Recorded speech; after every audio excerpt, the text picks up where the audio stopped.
Hello friends, welcome back to my channel. आइए आज से हम लोग स्टैटिक जीके की क्लास को देखते हैं। इसके अंतर्गत हम आज शास्त्रीय नृत्य पढ़ेंगे। तो आज से हमारी ये क्लास रेगुलर स्टैटिक जीके की आएगी, तो जो आपके एग्ज़ाम्स के लिए बहुत इंपॉर्टेंट होने वाली है। ये हैंड राइटिंग नोट्स में हम उपलब्ध कराएंगे आज से। तो शास्त्रीय नृत्य के बारे में देखते हैं। भरत मुनि के द्वारा जो है शास्त्रीय नृत्य की जानकारी हमको मिलती है। भरत मुनि के नाट्य शास्त्र से शास्त्रीय नृत्य के बारे में जो है जानकारी प्राप्त होती है। ये जो नाट्य शास्त्र है इसको हम पंचम वेद भी माना जाता है। इसे पंचम वेद के नाम से भी जाना जाता है। शास्त्रीय नृत्यों की कुल संख्या जो है कितनी है? शास्त्रीय नृत्यों की कुल संख्या जो है 8 है। शास्त्रीय नृत्य की कुल कितनी संख्या है? 8 है।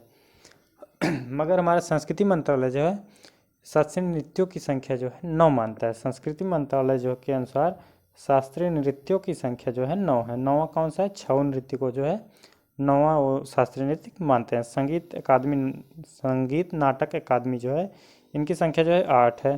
स्थापना 28 जनवरी 1953 को होती है। 28 जनवरी 1953 को कहाँ पे होती है? दिल्ली में होती है। और छऊ को जो है अर्धशास्त्रीय नृत्य के नाम से भी जाना जाता है। छऊ जो है अर्धशास्त्रीय नृत्य भी इसे हम कहते हैं। तो हमारे 7-8 जो है शास्त्रीय नृत्य कौन कौन से हैं इसको हम देखते हैं। आइए, तो 8 शास्त्रीय नृत्य के बारे में हम पढ़ते हैं और किस राज्य से कौन सा शास्त्रीय नृत्य संबंधित है। पहला हो जाता है भरतनाट्यम। भरतनाट्यम जो है कहाँ का है? तमिलनाडु का है। ये सबसे पुराना, अगर हमारा क्वेश्चन आ जाता है तो कि हमारा सबसे पुराना शास्त्रीय नृत्य कौन सा है, तो ये हो जाता है भरतनाट्यम। और सबसे नया पूछता है तो हो जाता है शास्त्रीय। तो दूसरा हमारा ओडिसी। ओडिसी का संबंध कहाँ से? उड़ीसा से। तीसरा है मणिपुर। मणिपुरी का जो संबंध है कहाँ से? मणिपुर से है। ओडिसी का पूछता है तो उड़ीसा, मणिपुरी का पूछेगा तो मणिपुर से। कुचिपुड़ी जो है ये आंध्र प्रदेश है। ये हमारा इंपॉर्टेंट हो जाता है, ये कई एग्जाम्स में आ चुका है। कुचिपुड़ी किससे संबंधित है? ये हो जाता है आंध्र प्रदेश से। और कथक भी बहुत बार पूछा गया। कथक का संबंध किससे? हमारे उत्तर प्रदेश से है। कथकली से केरल से संबंधित है। कथकली कहाँ से संबंधित? केरल से। मोहिनीअट्टम केरल से हो गया। सत्रिया जो है असम का। सत्रिया कहाँ का? असम का। सबसे नया हो जाता है। आगे भरतनाट्यम जो है सबसे पुराना सादिर, इसका नाम सादिर था। अन्य नाम दासीअट्टम और अग्नि नृत्य के नाम से जाना जाता है। इसकी जानकारी 2 पुस्तकों में प्राप्त होती है, तो हमने देखा कौन कौन सा है।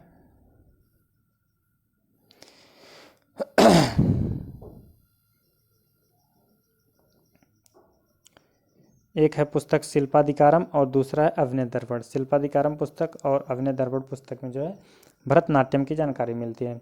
यह मंदिरों को समर्पित है। यह किसको समर्पित है? मंदिरों को। नृत्य का आरंभ, भरतनाट्यम जो नृत्य है इसका आरंभ जो है इसका आरंभ अलारिपू से होता है। किससे होता है? अलारिपू से। तथा अंत जो है इसका तिल्लाना से होता है। किससे होता है? तिल्लाना। तिल्लाना को हम थिल्लाना भी कहते हैं। तिल्लाना से। आगे देखते हैं हम नट्टूवार जो है भरतनाट्यम का कविता पाठ करता है। नट्टूवार जो है भरतनाट्यम में कविता का पाठ जो है करता है। धनु के लिए कर्नाटक संगीत का जो है प्रयोग होता है। धनु के लिए जो है कर्नाटक संगीत का प्रयोग होता है। और एकल कलाकार द्वारा विभिन्न भूमिकाओं को दर्शाया जाता है, जिसे एक घर्य कहा जाता है। जिसे क्या कहते हैं? एक घर्य कहते हैं। संगीत के 2 भाग हैं। संगीत के कितने भाग? 2। नंबर 1 उत्तर भारत और दूसरा है संगीत। नंबर 1 क्या है?